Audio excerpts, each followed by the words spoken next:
Hello everyone and welcome to another Fusion 360 Live. My name is Brad Tallis. Also with me on the keyboards is my buddy Angelo, so if you have any questions as we're going through this live stream, please feel free to post them into the chat, and we always read those, we always look through them if there's any comments or anything like that. So today we're going to continue where we left off. Last week we left off creating this part that you see on the screen, and today we're going to work on this part here. This kind of goes up inside the pencil sharpener. I'm going to show a couple different methods. Last week we used the revolve command to basically revolve a profile. This week, and I mentioned there's another method which we call the layered cake method, and so that's what I'm going to be showing today. Also, the outline that I usually create and the drawing for the session today is in the description of the video, so please feel free to download those. So let's dive right in. So I'm going to be using this drawing here to create this particular part, and so you might see me jump back and forth a little bit, but everything I'm typing in I'm getting off of this drawing. Okay. So the first thing I want to do is we're going to create a new component, and you've noticed we've been creating all of these individual parts as separate components. So we're going to continue with that method. So I'm going to right mouse click at the top level and say new component. I'll go ahead and give it a name, and I couldn't think of a good name for this part, so I went unoriginal and I'm just going to call it part 4. I don't know what it's actually called in the real world, so we're going to call it part 4, and you'll see that now my part 4 component is active. And like I mentioned before, we're going to create what I'll call the layered cake method, and I'll show you some pros and cons with both of these methods, the revolve and the layered cake. The reason I kind of like the layered cake method is because I think it's pretty fast. So check this out. I'm going to use a cylinder primitive. Okay, so not even creating a sketch. So I'm going to say cylinder, and you'll see that it's asking, which plane to create the cylinder on. Well, it's actually going to start and sit on this face right here. So I'm going to go ahead and just click on that face. Now it's asking for a center point. So I'm going to go ahead and click the center point here and start to drag. Okay. Now I want to use my existing geometry to help me with my design. So I'm just going to move over, and it's going to snap to that edge right there. And now you'll notice I'm going to go ahead and drag so you can kind of see what's going on here. It's creating a cylinder for me. And I can specify the overall height. That's what this field is right here. So according to the drawing, the height is 0.25. And I'll go ahead and say OK. Now, let me turn off this gear housing so you can kind of see what we did. So it basically created a circle and extruded that up 0.25 tall. Okay. Then I can repeat that. So I'm just going to go ahead and drag straight up. I can click on this top face. So we're now putting a new layer of cake onto this cylinder here. So we're going to click on that top face. I'll go ahead and click that center point. And this next diameter is going to be 1.35. I'll hit enter. And then you can see by default it just puts in some height in there. And I can say I want this to be 0.35. So you can kind of see how we've layered another layer of cake onto here. Also notice the operation says join. So we're in our part 4 component and we only have one body. When I say OK, this is all going to be one body. So I'll repeat that again. I'm just going to right click and drag straight up to repeat my last command. It's asking where do I want to create the cylinder. All I have to do is hover over that top face and click on it. Grab that center point, and this one is going to be 1.3. with a height of 0.53. So we can kind of see what that looks like. And again, I'm basically, you can see all of these dimensions right here. So here's the diameter dimensions I'm using, and then here's the heights that I'm using along this side on the drawing. Okay, so I'll repeat my last command. So I'm just adding more and more layers of cake, basically. So this one, 1.25 with a height of 1.7. So this one's the kind of the taller region. So I'll zoom out just a little bit. And then finally, I'll do one more where I'll go ahead and click and say 1.13 with a height of 0.5. Okay, and we actually are done with the basic design. And you know, with me talking, it took a little bit longer, but think about how quickly we were able to create this profile. If I were to have done it as a sketch, I would have had to, you know, draw a bunch of lines, hoping that they're horizontal and vertical, making sure that they're constrained the right direction and all that kind of stuff. I would have had to done diameter dimensions for all of those and do the heights. So both methods would work. I kind of like this method just because I think it's kind of speeds up the process. Now you'll notice in my timeline I have a bunch of cylinder primitives, and you know, they're okay to see them here, but I kind of want to not see them. So I'm going to grab all of them, right mouse click, and there's an option in here called Create Group. And what this allows you to do is basically take a bunch of features and group them together into one. So you'll see my timeline is now just basically one icon, but if I hover over that, I can see all of the stuff that's inside that group. I can also expand that open if I want to, or minimize it. So it's kind of a cool way to sort of clean up your timeline. If you have a lot of similar features like moves or fillets or something like that, you can group them together. Okay, now eventually this thing is going to get hollowed out or shelled, but there's a hole that kind of goes through the top. So I'm going to create a hole. So I'll use the hole command. Click on this top face. I just randomly clicked, and now you can see I can move by grabbing that blue dot. I can move it around, and you'll notice there's another dot kind of in the middle of the cylindrical feature. So I'm just going to get near there, and it's going to snap to that center point automatically for me. Okay. Now it gives me kind of a preview what that's going to look like. I want this to be a drill point flat. I want it to be flat. So I'll go ahead and set that. I want it to be simple hole. I don't need it to be tapped or anything like that, and I want the bottom of it to be flat. I want the diameter of it, according to the drawing, to be 0.325, and the depth of it to be 0.4. And I'll go ahead and say OK.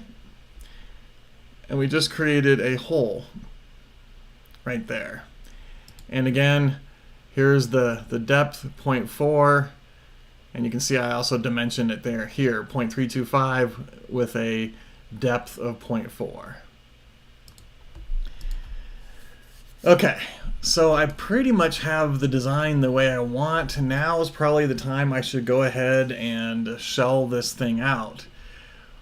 So I'm going to go ahead and select this bottom face, right mouse click, and say shell.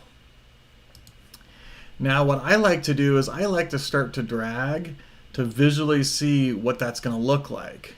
And now you can kind of see why we did the hole to start out with, because it's going to create this little standoff for me.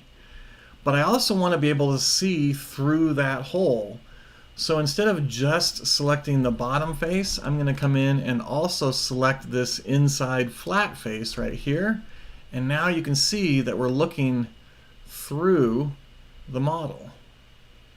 So it's shelling all the way through. You can have more then one face to open up when you're doing your shell. Now for the thickness, according to the drawing, it's supposed to be 0.08. You can kind of see how that updated. And I'll go ahead and say OK. And we want it to shell to the inside. And so now we kind of have the basic shape, even wall thickness all the way through.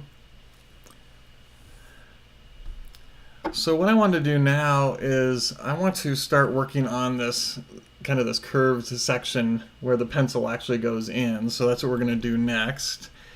And I'm going to show you a neat little tip. I've shown this before, but I really think it's helpful for keeping your timeline nice and simple. I'm kind of working on one region, and I'm going to add a couple fillets, actually 3 fillets. So I'm going to select this edge here, right mouse click and say fillet. Now it's asking for a size, so in this case I want to do 0.08, and I get a nice preview of what that's going to look like. Well, I also want to fillet this edge right here. If I were to say OK right now, I'd have my fillet feature. And then I'd come in here and I would do another fillet feature, right? I'd come in and specify the size for that, okay? And if I said OK, then I start getting a bunch of fillet features in my timeline. So I'm going to undo, okay? Instead, I'll come in here and say fillet. We'll do the 0.08. Then I can come over here and add another fillet feature. So if I just hit this little plus symbol, it's allowing me to select another edge or face or feature. I'm going to go ahead and select that edge, and this one's supposed to be 0.2 for the radius. And now you'll notice that it's doing both the 0.08 and it's doing the 0.2 at the same time.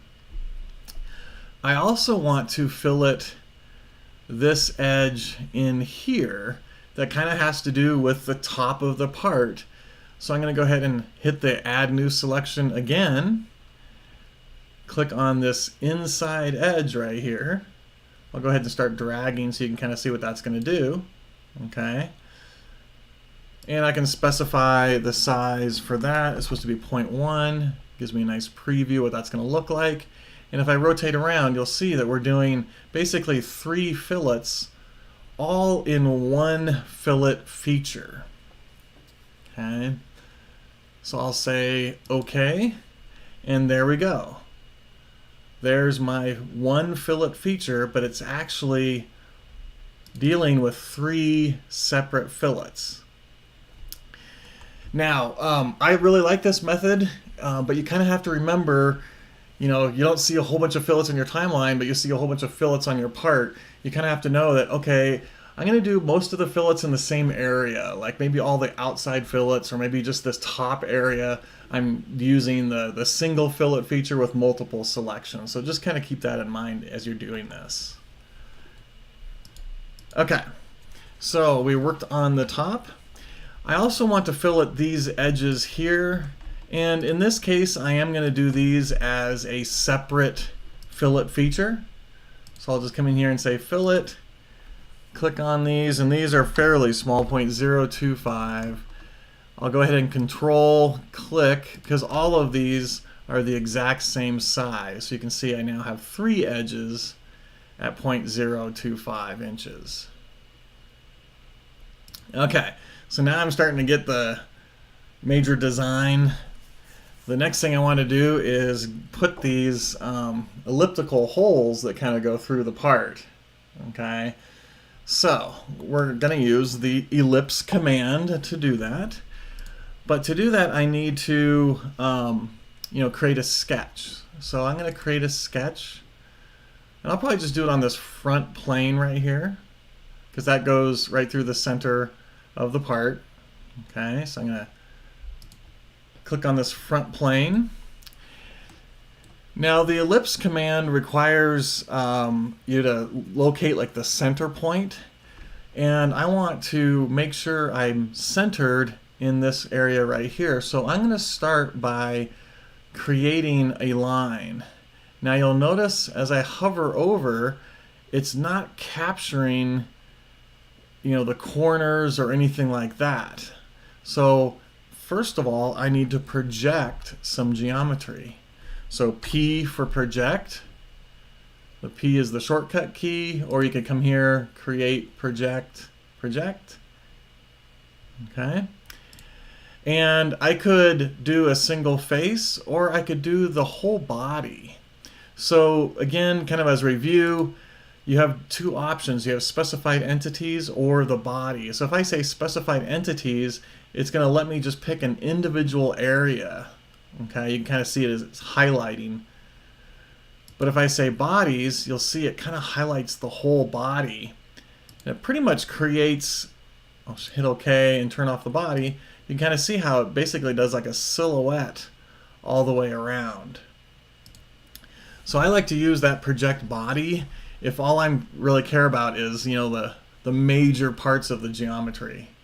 Now you'll notice it's snapping to this object line, it's snapping to the corners, all that kind of stuff. So now my geometry, for example, right here, it's catching to the center, and I'll come up there, catch to the center there. I now have a center line.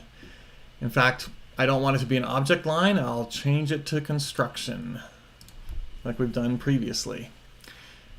Okay, so now I have something to draw on. I'll come in here and use the ellipse command. And you'll notice next to my cursor it says place the center point. So I'm just going to go ahead and get near this line, and I can be anywhere on this line, it doesn't matter. So I'll just go ahead and click like right here, for example. And then it's asking for like a width and a height. So basically asking for two axes. So I'm just going to go ahead and click somewhere like so and somewhere like so. Okay, so I now have this ellipse. We'll go ahead and zoom up here just a little bit so we can see a little bit better. Then I'm going to come in and start to dimension this. Again, according to the drawing, this ellipse is 0.65 wide by 1.4 tall. Okay, so I'll throw in a dimension on this little construction line that the ellipse created for me automatically. So that is supposed to be 0.65. I was actually fairly close. And you'll see it kind of updated. And then I can click on this construction line. I'll go ahead and place it there. And that is supposed to be 1.4. And you can see how the shape of the ellipse has updated. Okay, the last thing I want to do, I'm not sure why let me transfer back and come back. Okay, last thing I want to do is position where on this line the rectangle, the ellipse needs to be. So I'll go ahead and click that center point, and I'm just going to reference it off this top edge right here. I'll go ahead, let's just do that, and that is supposed to be 0.75. And we'll see, sure enough, the object line has changed color, which means it's fully constrained.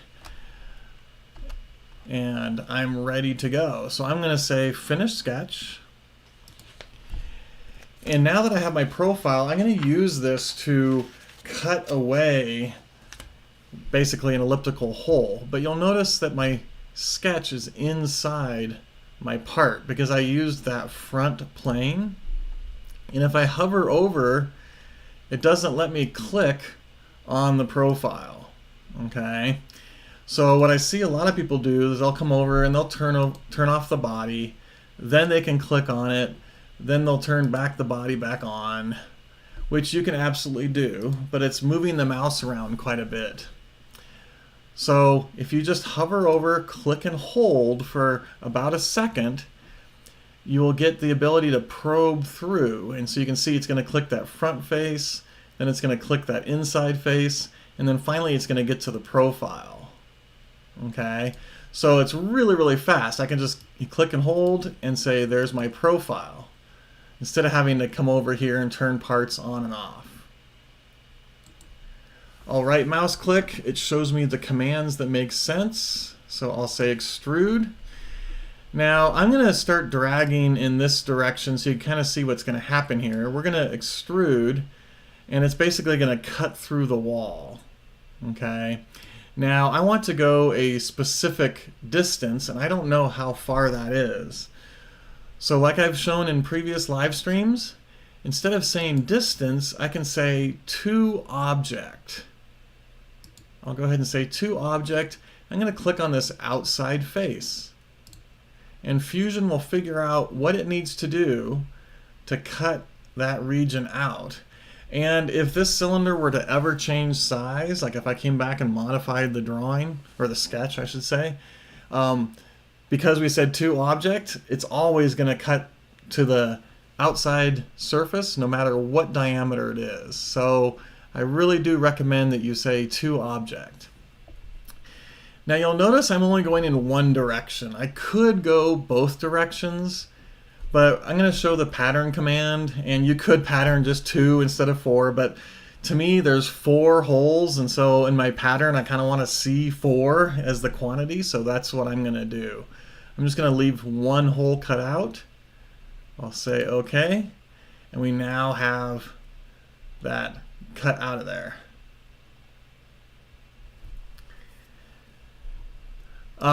So the other thing with pattern is you can pattern multiple things. So I want to have a fillet on this edge, so I'm going to go ahead and do that fillet first, and you'll see why here in just a second. But I'll select that edge and say fillet. And this is a pretty small fillet, 0.02. You can see how it kind of wraps around that whole edge, and I'll say OK. Now, of course, I want to pattern this, so we'll say create pattern, circular pattern. Now, by default, it comes up as faces. Now, you could select, all of those faces and pattern them if you want to, but I much rather change it to features. And I can pick the extrude feature, and I can pick the fillet feature at the same time. And this is what I was talking about just a moment ago, where when you create a pattern, you can select multiple features. So we're going to do the hole and the fillet at the same time. What's my axis? I just have to click. I could click any of these cylindrical faces. Me personally, I'm kind of revolving it around this face, so I'm kind of selecting that face. It gives me a preview. There's a quantity of 3. I'll change that to 4 and say OK. And we now have those 4 elliptical cuts out of the part. And you can see why I did the fillet first, because if I didn't, in fact, let me go ahead and suppress this. I would have to fillet that edge, and I'd have to fillet the other edge, and I'd have to select multiple edges to fillet, whereas I just did one, and it's going to pattern that fillet all the way around. Okay, so we've actually got quite a bit of the design done already.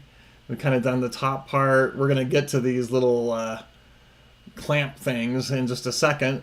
The next thing I want to work on are these little standoffs that are on the bottom of the part. You can kind of see what those look like. Okay, and those line up with the gear housing. So I'm going to go ahead and turn on the gear housing. I'm going to turn off this part. And remember last week when we were working on this, none of the holes were exactly 90 degrees. They were oddly spaced and all that kind of stuff. Well, those standoffs fit into these holes and get screwed into place. So I obviously want to use this information to help me with my design. So what I'm going to do, I'll turn both of these parts on. You can kind of see what that looks like. So what I'm going to do is I'm going to turn off, on the gear housing, I'm going to turn off part 4. Okay. This is kind of a cool trick. Check this out. I'm going to zoom up.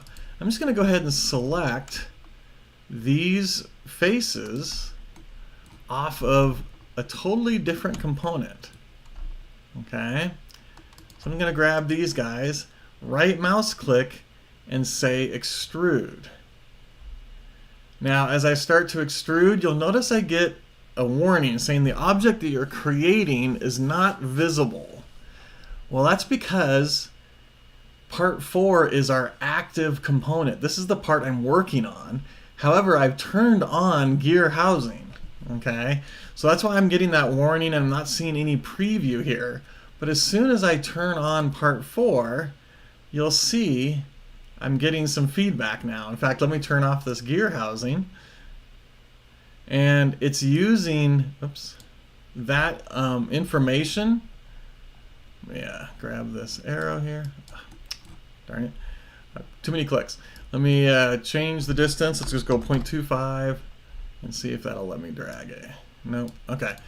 Anyways, I don't care about how far that is. I want to go to a very specific distance. So I'm going to change this from distance to object. Once again, I'm going to say I want it to extrude to that face. So it's grabbing the information from the gear housing. I'm grabbing those faces from the gear housing. We're extruding that up. Now I don't want it to cut. I want to join. And just like that, we have these 4 standoffs. Okay? And I'm joining them to my active component, which is part 4. I'll say OK. And they're perfectly lined up.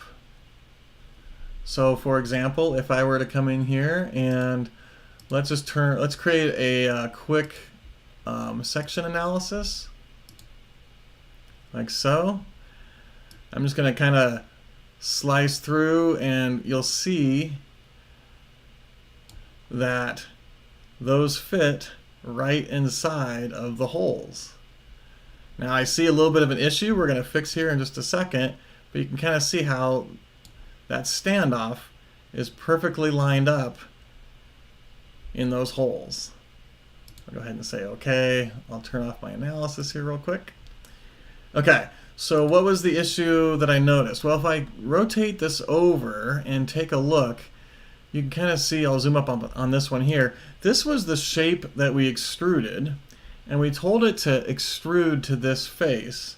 So it basically covered up this area here, and I see some extra faces in here that I don't want, that the screws would run into. So I'm going to just go ahead and select those faces. In fact, I'll do that on all 4. So I'm just doing my control key. Let me zoom up to control my selection. I'll zoom up again like so. And let's just take a look at this guy and grab those guys. Okay, so I've selected all of those areas, and now I can right mouse click and say delete, or I can hit the delete key on my keyboard. And you'll notice that we just deleted that extra geometry that was in there. So we were able to reuse existing geometry. It worked pretty good, but it left a little bit of extra material, so we were able to use the delete key to remove that material. And in fact, I think now if we turn on the analysis, let's turn on those 2 parts, we can see a much better result. Okay. Cool. Okay, so the next thing I want to focus on, we've done these little standoffs right here. I want to create these little guys, and what that is basically this top part, which we're going to work on next, rotates and kind of gets held in by those little slots there, and it's kind of hard to see, but it's mostly horizontal, and then there's a slight angle on it to help guide this cap on and then lock into place. So that's what we're going to do next. And we're going to use our ever popular emboss command to do this because it totally makes sense. We basically have to wrap a shape around this surface here. And I want to keep it as simple as possible. So I'm going to create a sketch, and instead of burying the sketch right in the middle of the part, I'm going to go ahead and create an offset plane from this, basically this front face. And I'm just going to drag it to the left so you can kind of see it's floating in front of our part. So I don't care what the distance is, I'm just creating a plane that's in front of this part. Now I can use that plane to create a sketch. Okay. On the drawing over here in the corner, I just created a simple line drawing of what we're going to be creating, and then we're going to offset that to give us the thickness, and then we'll use that to emboss. Okay, so I'm using these dimensions to create a quick sketch here. So I'll just do a line straight up, 0.34, and then I'll do a line straight over, that's a 0.5, and then I'll do a line here that's 0.1 in length. Let me kind of zoom up so you can kind of see what's going on here. And then I want the angle to be 5. Okay, so you can kind of see that that line is 0.1 in length at the angle of 5. Move this guy here so it kind of cleans things up a little bit. Now I want to give it some thickness, so I'll just use the offset command. Click on this profile, and you'll notice because chain selection is turned on, it's selecting that whole thing. But I want it to go to the inside, so I'm going to drag this direction, and I can see that's in the negative direction. So I'm going to say minus 0.07. That's how wide this is. And I'll say OK. However, by using the offset command, it doesn't close my profile. So this is not a valid profile. So I'll just add a couple extra lines, one there,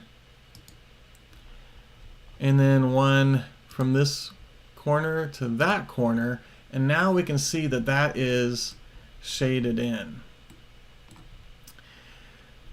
Okay, so I spent a little bit of time trying different methods. I know I've shown the emboss command a couple times recently, and I was like, well, can I just do like projected geometry? Could I create one of these and then mirror it to the other side? And believe it or not, none of that worked. Mirror, it did put it on the other side, but it didn't create a revolution of it. It was just an exact mirror copy, and I want basically a revolution of it. So emboss was the command that kind of made sense. But you'll notice if I put this here, it's going to emboss it on the front. I wasn't able to emboss it onto the back. I think once the face got embossed, it didn't let me re-emboss a new one onto it. So I was like, well, I need to have one of these on the front, and I need to have one of these, I'll kind of rotate around here, on the back also. So what I ended up doing was basically creating two of these guys. And to do that, I'm just going to come in here and do a selection box around it, Control C for copy, Control V for paste. Okay, and what that'll let me do, oops, let me do that again, sorry. Control C and then Control V. Sorry, I didn't hit Control V. So you'll notice when I hit Control V, it comes up with this move, copy, and then I get these arrows here. So I'm just going to drag to the right. Let me kind of zoom just a little bit. Now how far? I don't know. We're going to get to that here in just a moment. But you can see that we're creating a copy of this sketch. I'll go ahead and say OK, and there we go. Okay, so we're going to have this guy be right here. I want this guy to be exactly on the other side. So how do we do that? Well, basically with the emboss, I can have it wrap all the way around, so I just need to know the circumference of this cylinder. So the first thing I did was I said inspect, and notice I'm still in my sketch, which is kind of cool. I can take measurements of the 3D geometry while I'm still in my sketch. So the first thing I did was I clicked on this face, okay? And it gives me a radius, and it gives me a diameter, and a loop length, and the area, but I don't see a circumference measurement. Okay, now I could do the math, but obviously I don't want to do that because I'd probably mess it up. So I'm going to restart my selection, and instead of selecting this face, I'm going to select this edge. And notice now we get a length. In fact, I'm going to rotate 3D. So the length of this edge is, if you were to take a piece of string and start, like where this 1 is, for example, and you were to wrap that piece of string all the way around and come back to here, and then you laid that out flat, that's the length of that edge. So that's the circumference. Okay. Now you'll notice if I hover over it, it says click to copy to clipboard. You most definitely want to do that because right now it's only showing 2 decimal places, but this could be 3.55111, or it could have multiple decimal places after that, and clicking it into the clipboard will grab all of those numbers. So I'm just going to go ahead and click on that and say close. Okay, so I now know their circumference. Let's create a dimension from this corner here to this corner here. I'm going to go ahead and place that and say paste, Control V, and there you notice it took that number and it's putting it in that dimension. If I hit enter, it's going to move that all the way over 3.55. Now, this is wrong, right? I don't want it to go the whole length because that would basically put this copy right on top of that. I want to edit this dimension and say I want half of that. So I'm going to say 3.55 divided by 2. And I'll hit enter, and you'll see that it figures out what it needs to do, and it moves this second sketch, the second profile I should say, the correct distance. Okay, so it took the circumference, we divided it by 2, so it's going to put 1 on the front and 1 on the back. Okay, the next thing I want to do is I like to, you don't have to, but I like to position these kind of where they need to be. So I'm going to, first of all, say I want this line here to be collinear with this line here. I want them to stay at the same height. I don't want that to change. And then I also want this corner to be at the midpoint of this line over here. Now you'll notice I don't have a line. Okay, so I'm going to project, but instead of doing the whole body this time, all I really care about is that line. So this is where I'm going to come back to that selection filter. I'm just going to click on that line, and all it did was project that one line. Okay, so now I can say midpoint. I want that corner to be at the middle of this line, and you can see, sure enough, that's what it did. And I can see that all of my lines turn black. I know that this is a fully constrained sketch, so I'm going to go ahead and say finish sketch. Now if we rotate, you'll notice it's floating out in space, and that's totally fine. So let's do the emboss. What are my sketch profiles? Notice it's plural, so I can say that guy and that guy. What are my faces? That one there. Now you'll notice when I clicked on that face, I get an error message. The selected faces are not connected and all this kind of stuff. I go, whoa, what does that mean? But I also notice I clicked on this face and I see this top face is blue. Now why is that? Well, tangent chain is turned on, and so what it's basically saying is select that face, and if there's any faces tangent to it, select it, which there is. There's this fillet, Is there any faces tangent to that? Yep, this flat face. And you can kind of see it's kind of wrapping around this whole thing. Okay, so I'm going to uncheck faces, and I'm going to uncheck tangent chain. And I'm going to reselect that face, and instantly you can see our preview. And you can see how that's exactly on the other side, and it's going in the correct direction. So again, imagine if I had mirrored this feature, it would be on the other side, but the arm would face to the right. And it's kind of hard to show that, but this is where emboss really is pretty darn cool. Okay. Now, I also don't know what the depth is supposed to be, and if I zoom up, I can kind of see that this is hanging off of this fillet a little bit. And so if I were to grab this depth arrow, you can kind of see I can change the size of that. Well, I want it to go basically to the edge of this fillet. So I'm just going to click on that fillet, and you'll see it figures out what that distance needs to be, and it extrudes to the edge of that fillet. Or I should say it embosses to the edge of that fillet. Notice the faces are going the correct direction. It's a really cool tool. I'll go ahead and say OK. So using the emboss command, we were able to create kind of this complex geometry. And remember my sketch, I kept it pretty simple.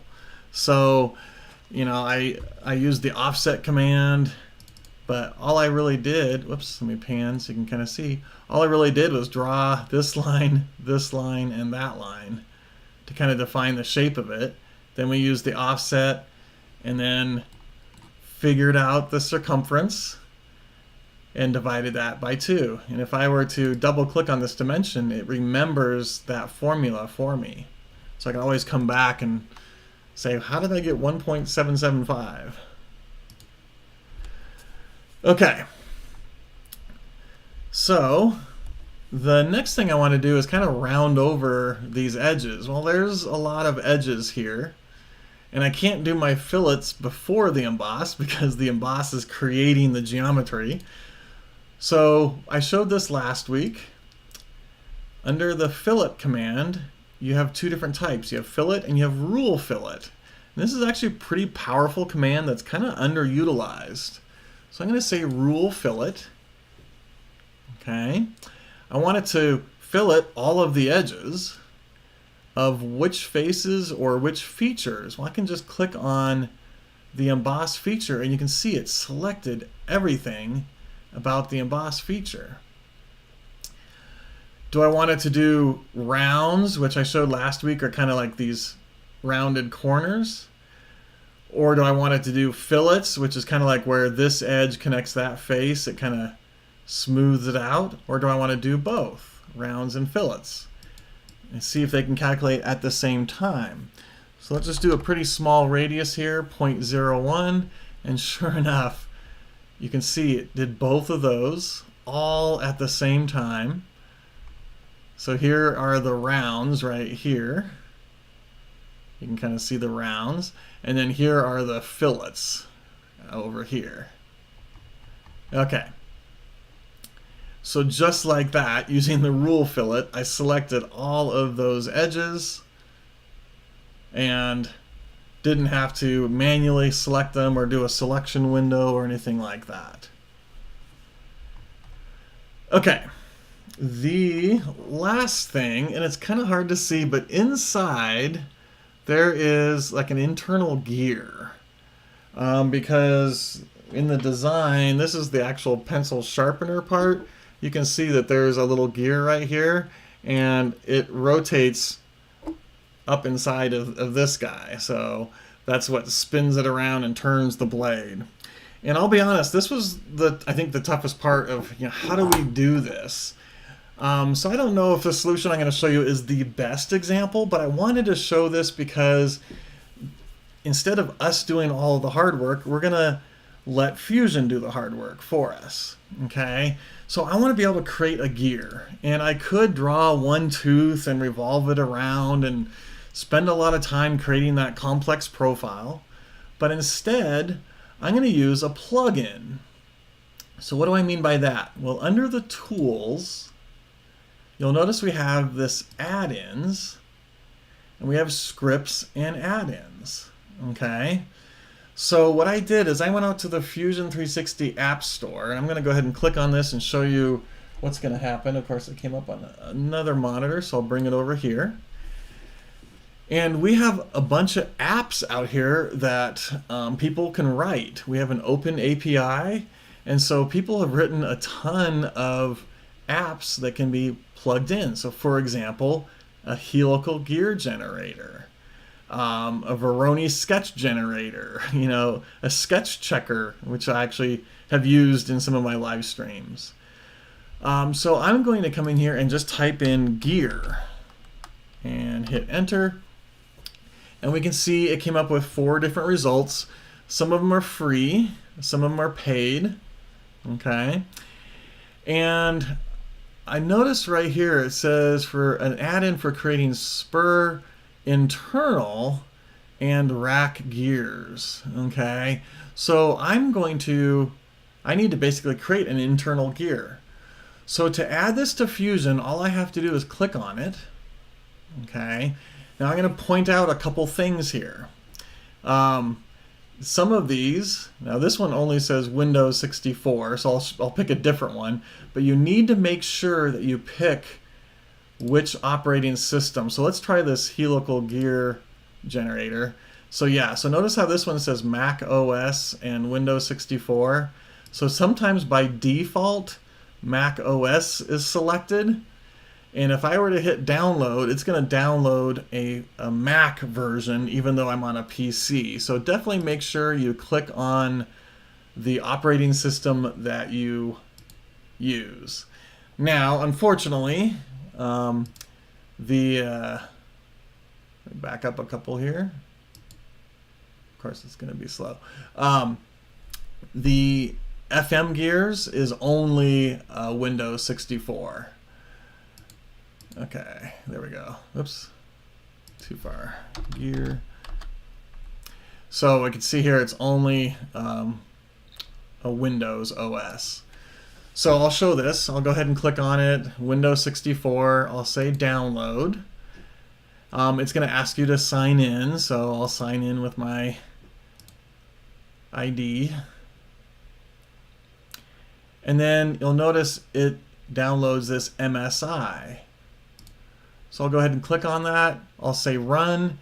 And I already have it installed, so I'm not going to walk all the way through it, but basically it just installs it. You just say run, and it installs it onto your computer.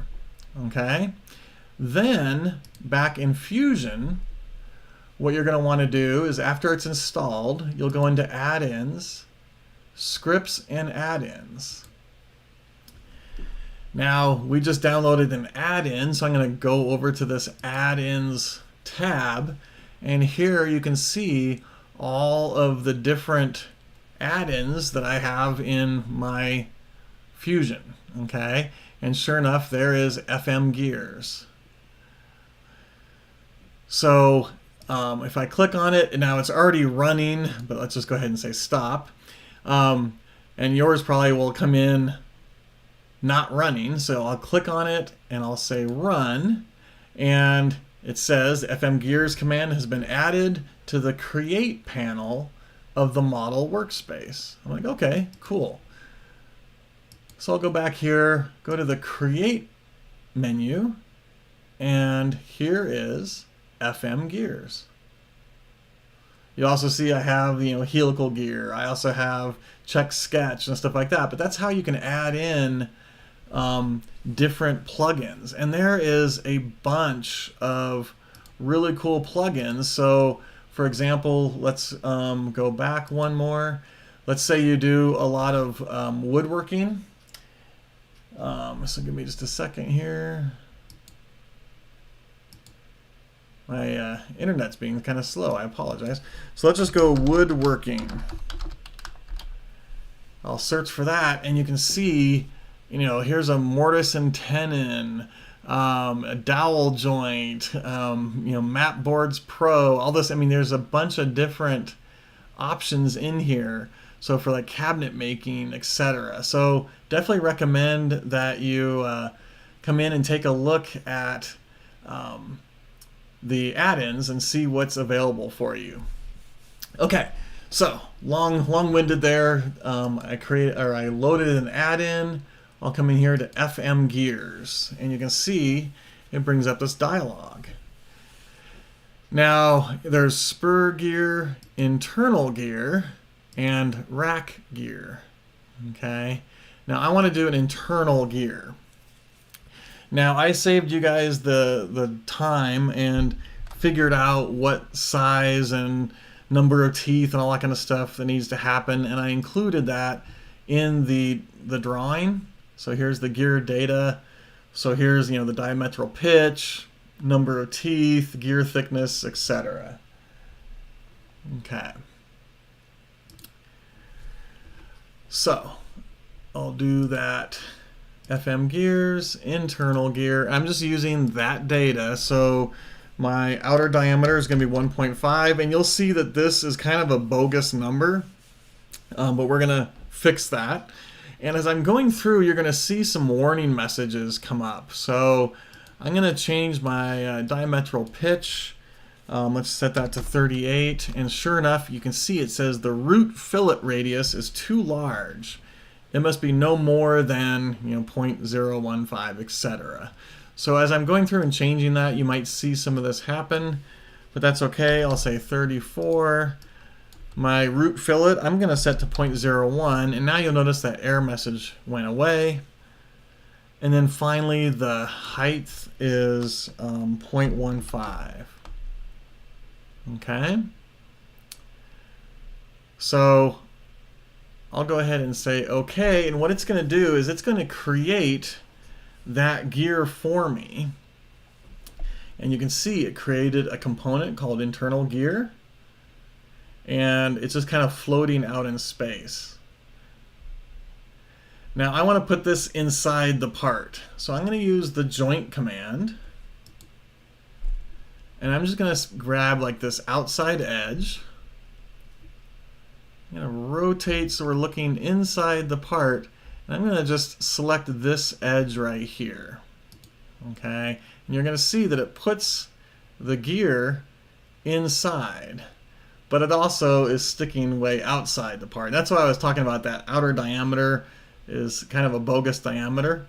But what I really cared about was like, how many teeth there were, where this dashed line was, all that kind of stuff. And that's what all those numbers were that we typed in. So I'm going to go ahead and say okay. And we now have a gear component that's kind of sitting inside this other part. So what I'm going to do now is I want to keep what's inside, but I don't really care about what's outside. So we'll use the combine. My target is actually going to be the gear. So I'm going to click on the gear. My tool that I'm going to use is this part 4. And I don't want to join them together. I want to cut. Okay, and you can kind of see what's going to happen here, especially if we look from the top. We're going to use this part to cut away all the extra stuff that we don't need. However, I want to make sure that I turn on Keep Tools because I don't want to lose this tool. So I'm going to say Keep Tools. I'll say OK. And if we look at the bodies of the internal gear, we now have an external and an internal. Okay. And we don't need this external one anymore, so I'm going to right mouse click and say remove. Now, I've mentioned this multiple times. If I were to say delete, things would fail because it would delete all of the gear and then it couldn't do the combine and all that kind of stuff. But by saying remove, I'm basically saying just remove this body out of my design. So I'm going to say remove, and you can see, sure enough, it went away. And all that we're left with is that internal gear in there. Okay. And then we'll do another combine. This time, the target is going to be this main body. The tool is going to be this internal gear. And instead of cutting, I want to join them together. And I don't need to keep the tool this time. In fact, watch what happens to this internal gear. So I'm going to go ahead and say OK. And you can see the internal gear has no more body. So I can actually right click on that and say remove.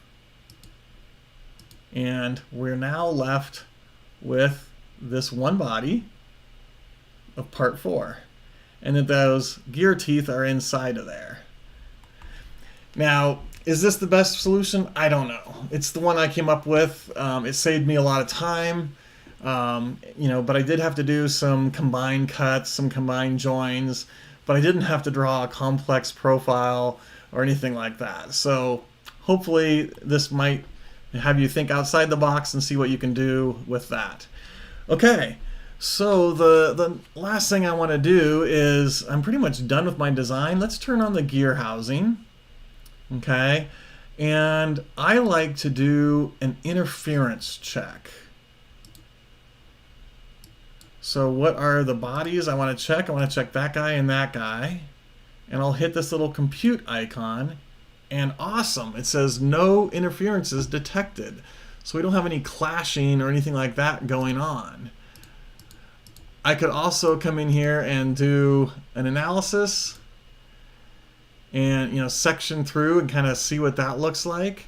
And sure enough, we can see how this part is sitting perfectly in there. Now again, I'm not a plastics guy. I'm not worrying about clearance or draft angles or anything like that. I'm more showing modeling methodologies, but I'm kind of showing how these parts fit together.